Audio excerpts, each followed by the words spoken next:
네, 위협 일곱 번째입니다. 미래 나를 위협하는 일곱 가지 요인 중에서 마지막 요인이에요. 어제는 경기장 안에 있어야 된다라는 게 위험 요인이었죠. 경기장에 들어가지 않으면 당연히 패배다. 그러면 경기장이 아예 플레이조차 하지 않으면 내가 원하는 그런 미래의 나의 모습이 되지 않겠죠.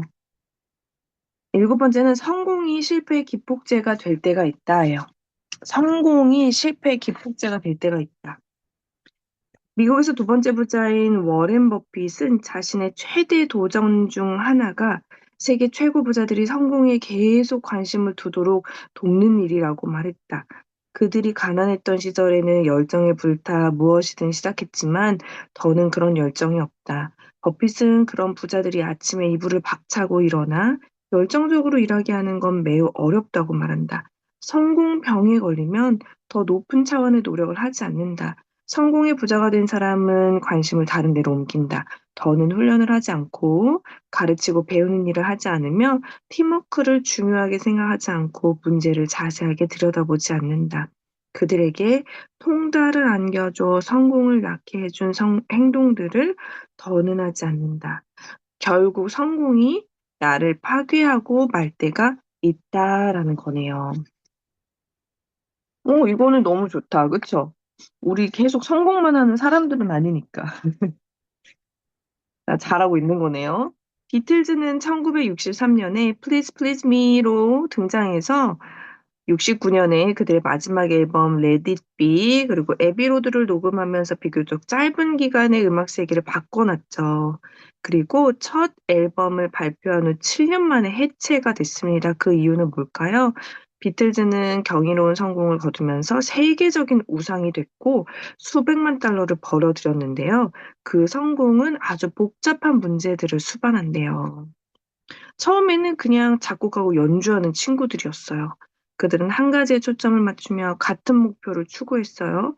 그런데 성공을 거두면서 위치나 목표가 하나로 통일되지 않고 복잡해졌죠. 그러면서 어때요? 밴드 내에 분열이 생겼습니다.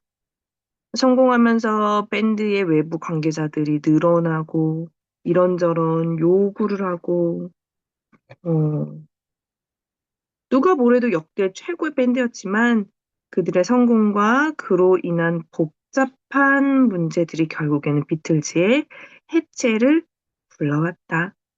줄거볼게요. 끝에 세 번째 줄 미래의 나를 위협하는 일곱 번째 요인은 흥미롭게도 성공이다. 성공. 비틀즈의 해체는 성공이 성공을 잡아먹는 성공병에 걸린 수많은 사례 중에 하나래요. 성공병. 성공은 잘 관리하기가 어렵대요. 사람들은 대부분 상황이 좋아지기 시작하면 자멸의 길로 간다. 게이 핸드릭스는요, 성공이 어떻게 역효과를 낳는지 설명하기 위해 상한선 문제, the upper limit problem, 상한선 문제라는 개념을 만들었는데, 이게 뭐냐, 우리는 모두 편안함을 느끼는 잠재적인 기준선을 가지고 있대요. 그래서 그 기준선을 넘어가는 성공을 거두면 무의식적으로 기준선으로 되돌아가려고 자기 파괴적인 행위를 한대요. 우리 모두 이 정도면 괜찮아라는 게 있다는 거죠. 이 정도면 괜찮아. 그리고 그 이 정도면 괜찮아라는 기준선을 넘어가면 무의식적으로 그 기준선으로 돌아오려고 자기 파괴적인 행위를 한대요. 음. 자, 우리는 자신에게 어느 정도의 사랑과 성공, 창의성을 허용할지 설정해 놓은 내적인 조절 장치를 지니고 있대요. 내적인 조정 장치. 어느 정도 내가 허용하겠다라는 내적인 조절 장치를 지니고 있대요. 그 자신이 설정해 놓은 기준을 넘어가면 자기 파괴적인 행동을 해서 스스로 안전하다고 느끼는 그 해묵은 안전지대로 돌아간대요. 많은 돈을 징여본 적이 없는 사람은 큰 돈을 벌기 시작하면 새로 번 돈을 자기도 모르게 모조리 배수관으로 흘러보내는 어리석은 행동을 하는 것도 이 때문이다. 로또 당첨된 사람들이 여기에 해당될 수도 있겠다. 그쵸? 어. 갑자기 갑자기 큰 돈이 생기거나 하면은 그 돈을 자기도 모르게 원래 자기가 설정해 놓은 그 그릇이 될 때까지 그냥 모조리 흘려보낸다라는 거죠. 이거는, 음, 두 가지가 있을 수도 있을 것 같아요. 일단은 내 그릇을 좀 넓히는 게 먼저 필요할 것 같고, 일단은 내 그릇이 먼저 커져서 예를 들어서 이 정도의 성공이면 돼가 아니라 지금의 내가 이룬 작은 행동이 작은 성공이 그 궁극적인 목표로 가기 위한 그 과정이라는 생각이 좀 있어야 될 것 같아요. 그래야지 이게 물론 내가 잘하고 작은 성공에 대한 인정은 하지만 끝이 아니다. 라는 생각이 있을 테니까 그것을 유지하고 다음으로 넘어가기 위해서 지속적인 노력을 하겠죠. 당신이 선택한 경기장이 무엇이든 우리는 유산하죠, 유산화. 근데 유산화 자체가 목표가 아니라 유산화 안에서 유산화를 도구로 내 삶을, 내가 원하는 삶으로 사는 게 목표가 되겠죠? 당신 선택한 경기장이 무엇이든 거기서 성공하려면 미래의 당신을 명확하게 보고 거기에 초점을 맞춰 장기적으로 전념해야 된다. 그러니까 이거를 우리 줄거볼게요. 당신이 선택한 경기장이 무엇이든 거기서 성공하려면 미래의 당신을 명확하게 보고 거기에 초점을 맞춰 장기적으로 전념해야 한다. 그래서 저는 그렇게 생각해요. 직급 자체가 유산의 목표가 되면 안 된다. 난 유산화 다이아가 될 거야가 아니라 유산화 다이아가 됐을 때 내가 원하는 삶이 연결되는지를 계속 지속적으로 생각해야 된다고 생각해요. 그러니까 결국에는 다이아라는 거는 상징적인 거잖아요. 다이아가 됐을 때 나한테 들어오는 그 수입. 근데 지속적인 수입이 돼야 되겠죠. 수입이 지속적인 그 수입이 됐을 때 나의 삶, 내가 살고 싶은 삶이 무엇인지를 내가 명확하게 그리고, 그리고 그때 이 일의 성격상 누군가에게 영향력을 행사하거나 누군가에게 정말 도움이 되거나 팀을 꾸리거나 그런 모습들에서 내가 어떤 모습이 되고 싶은지, 그리고 그 과정에서 우리가 이렇게 거쳐야 되는 직급들이 있잖아요. 그 직급도 사실은 우리가 한 번을 찍거나 아니면은 뭐 퓨처 직급 같은 경우에도 그것을 우리가 달성하기 위해서 뛰기 때문에 진짜 중요한 건 뭐냐면은 일시적인 승급이나 어떤 일시적인 성공 후에 계속 그걸 유지하기 위해서 혹은 그거에 가까워지기 위해서 지속적으로 노력하는 게 진짜 중요해요. 그렇지 않으면 유산화에서는 소위 말하는 다운 혹은 현타 이런 것들이 오거든요. 근데 그거는 이 일의 성격을 잘 이해하고 있어야 돼요. 응.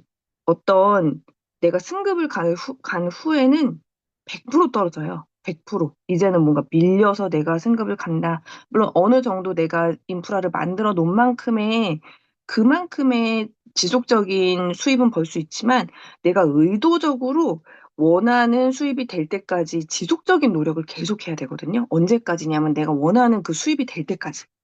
그 수입은 나밖에 모르죠. 내 삶이랑 연결돼야 되니까.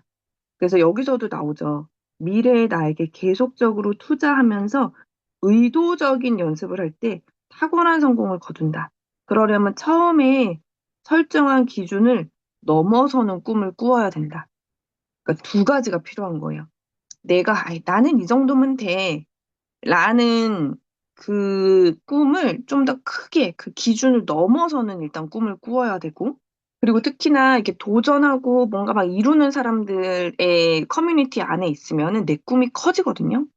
저 같은 경우에 이제 루비에 조금 오래 있었어요. 루비에 조금 오래 있었는데 그 이유를 생각해보니까 제가 처음부터 설정감 자체를 골드로 설정하고 유산을 시작했어요.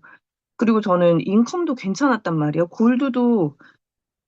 골드를 도전할 때 자체도 인컴이 괜찮았어요. 그러니까는 저는 이미, 나는 유산화로 좀 빠르게 이뤘어라는 게 있었던 거죠. 그러니까 골드가 됐을 때, 그리고 거기다 이그젝 골드가 됐을 때 만족하는 게 많았고, 그래서 제가 루비를 꿈꿔보지가 않았기 때문에 루비를 도전하고 이뤄내는 게 너무 힘들었어요. 그래서 세 번 만에 루비가 됐어요.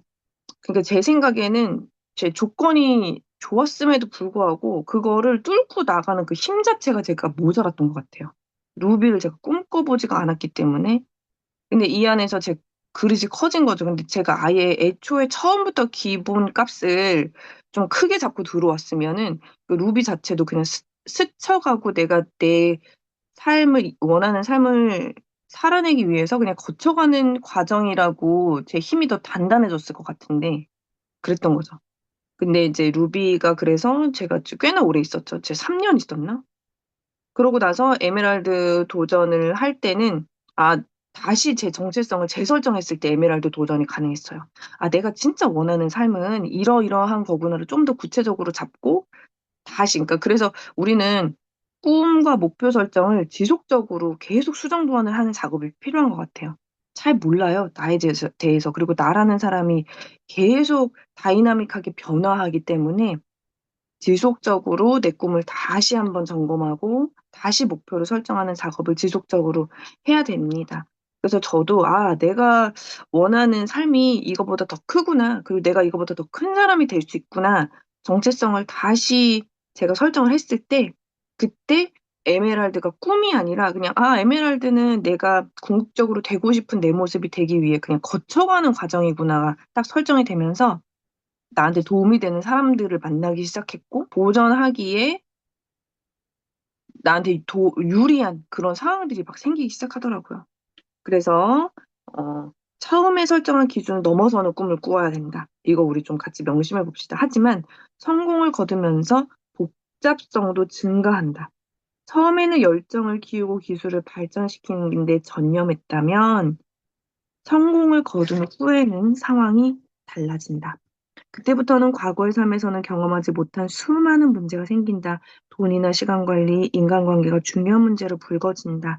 그런 문제를 분석만 하고 있다가는 사고가 마비되는 지경에 이르니 신속한 결정을 내릴 필요가 있다.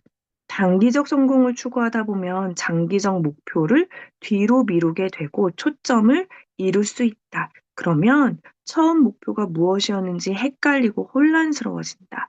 복잡성을 걸러내 관리하지 못하면 몰입과 집중의 숨통이 끊어진다. 그러면 정말로 중요한 일이 무엇인지 알아차리기 어려워지며 아무리 열심히 일한다 한들 예전처럼 큰 성공을 이루지 못한다.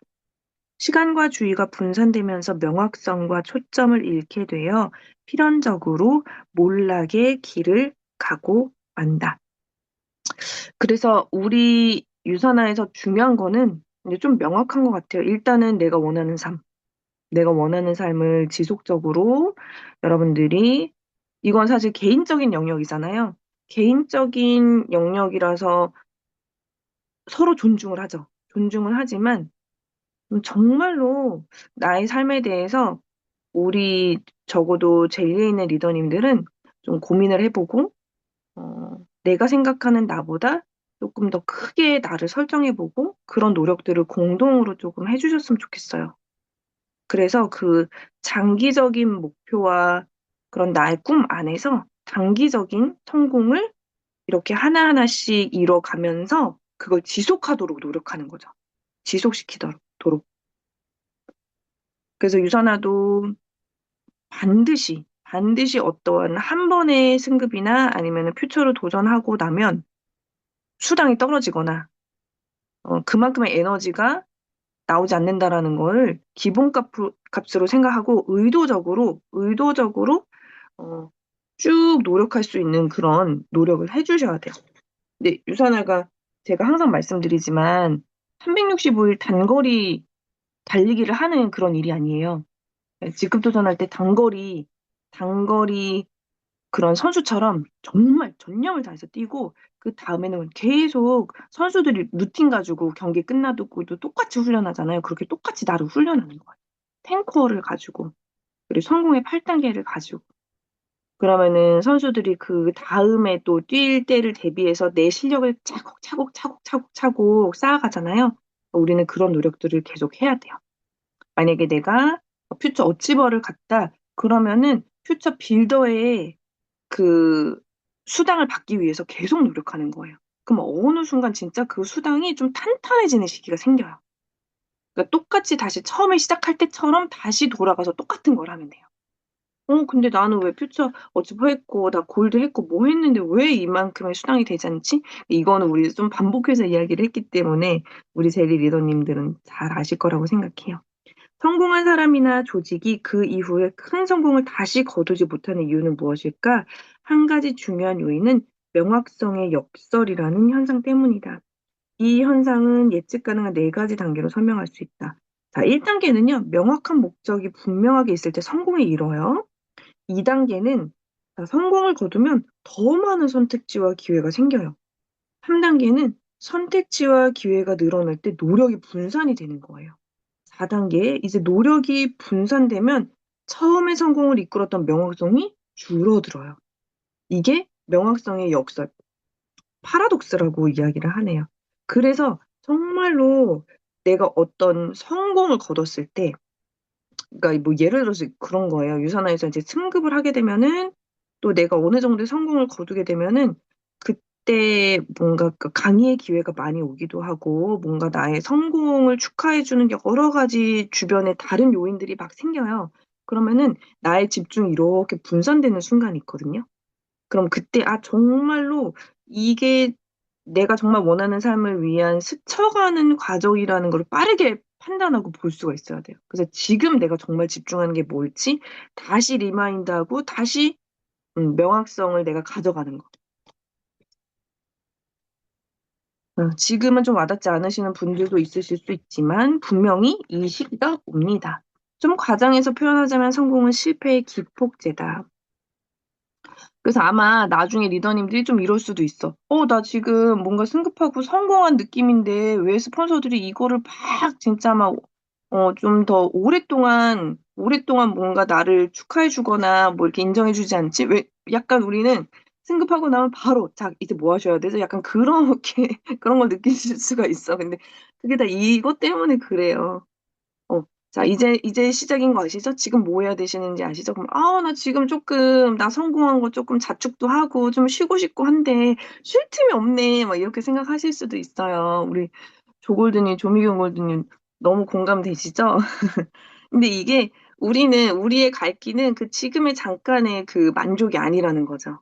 거기에서, 음, 진짜 다음에 이제 뭐 해야 되는지, 스테이지가 바뀌거든요? 그럼 그때 뭐 해야 되는지, 그때 뭐 해야 되는지.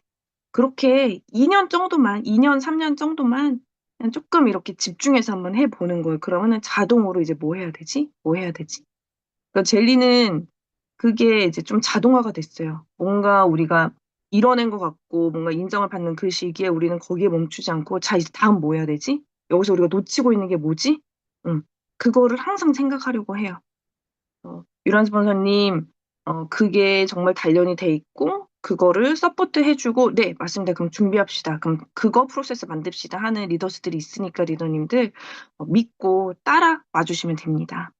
작가이자 철학가인 로버트 브롤트, 뭐라고 얘기했냐면, 우리는 장애물을 만나 목표에서 멀어지는 게 아니래요.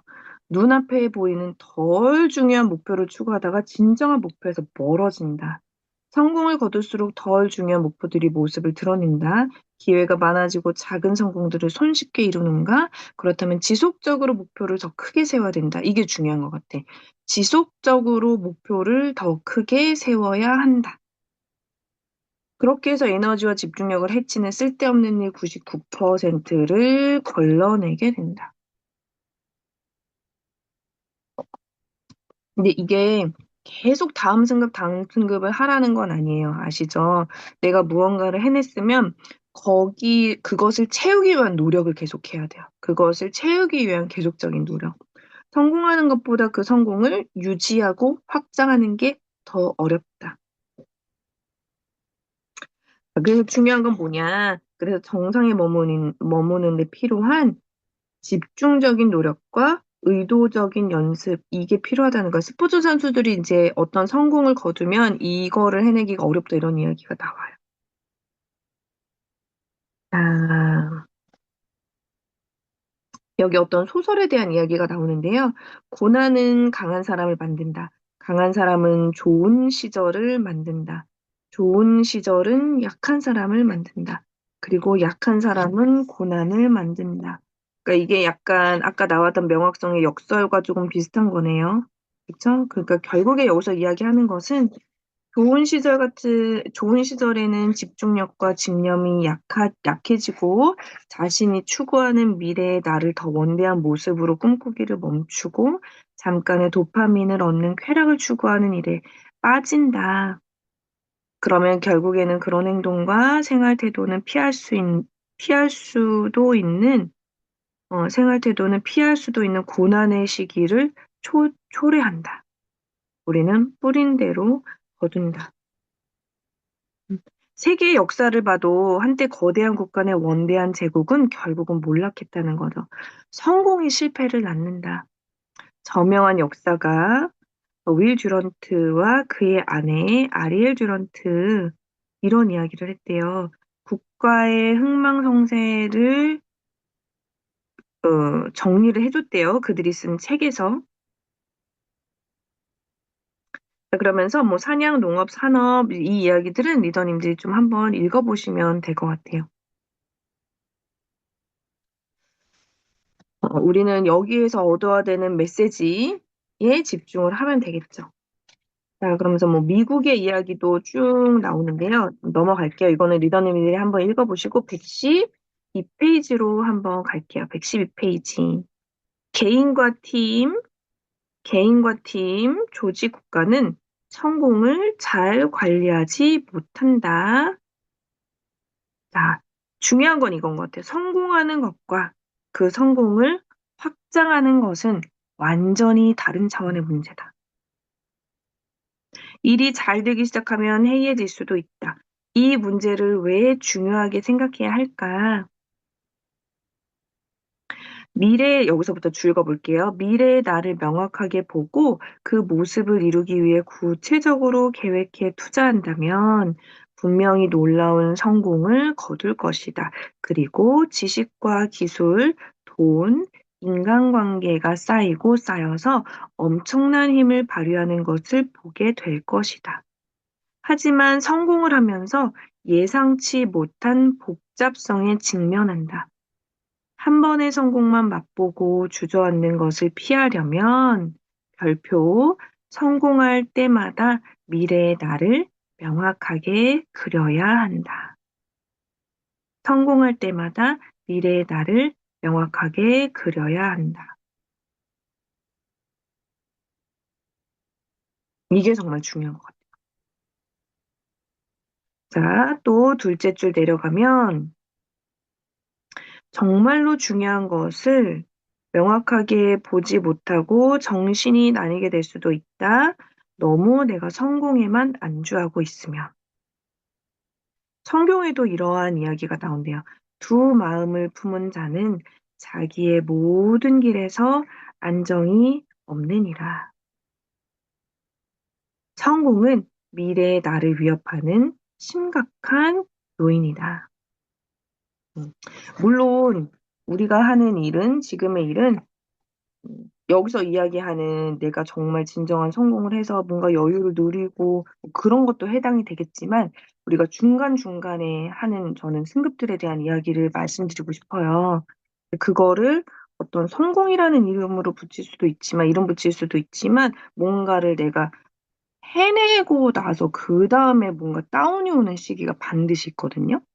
그러니까 그 시기를 우리가 좀 스스로를 좀 다잡고 음, 내가 궁극적으로 원하는 그 모습을 계속 상기시키면서 그때를 정말 의미 있는 시간으로 쓰는 거. 나를 다지고 그다음에 거기에서 발전시키고 어 원래 하던 것들을 멈추지 않고 계속 지속적으로 하는 거. 그래서 뭐 퓨처라든지 아니면 13주 도전하는 거라든지 블러썸에서는 제가 한옥 프로모션을 올리는데 그거는 13주를 도전하는 거예요. 그게 리더님들이 계속 그런 것들을 리마인드 하라고 조금 그런 장을 마련해 드리는 거예요. 그래서 우리 리더님들 미래의 나에 대한 위협 여기까지인데 113페이지로 한번 같이 정리해 볼게요.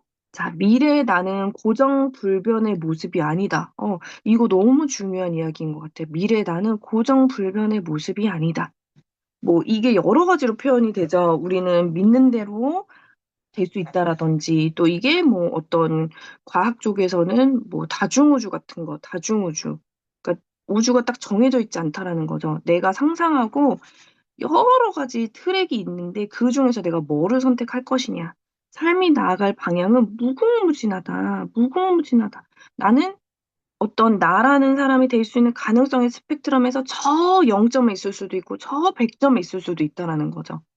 현재의 나는 미래의 나를 필연적으로 만나게 된다. 2년 후, 5년 후, 10년 후 당신이 죽지만 않는다면 누군가가 되어 있을 것이다. 따라서 스스로 이런 질문을 해봐야 한다. 미래의 나는 어떤 모습일까? 이 질문은 아마도 인간이 스스로에게 묻는 가장 중요한 질문일 것이다. 그래서 저는 유산화를 기왕에 선택했잖아요. 그러면 이 안에서 너무나도 나한테 많은 가능성들을 내가 될 수 있는 많은 상황들이 생겨요. 그러면 거기서 선택을 내릴 수 있잖아요. 그러면 저는 항상 기준이 그거예요. 그 베스트 버전, 최고 버전의 나. 아, 내가 어떤 선택을 내렸을 때 나는 이 선택도 내릴 수 있고 저 선택도 내릴 수 있는데 내가 어떤 선택을 내렸을 때 기왕이면 내가 더 나은 버전이 될 수 있을까? 더 나은 버전. 왜 그 영화 보신 거 있지? 영화 그 아시는 분 있을 거예요. 생각이 안 나. everywhere 있는데, 생각이 안 나네. 우리 유산화 컨벤션에서도 초청됐던 대만 배우 나오는 영화인데, 거기서 보면은, 어, 그 가족들이 세탁소를 운영해요. 세탁소를 운영하면서 그 청구서를 이만큼을 가지고 막 어떻게 하면은 우리가 이 현실을 벗어날 수 있을까?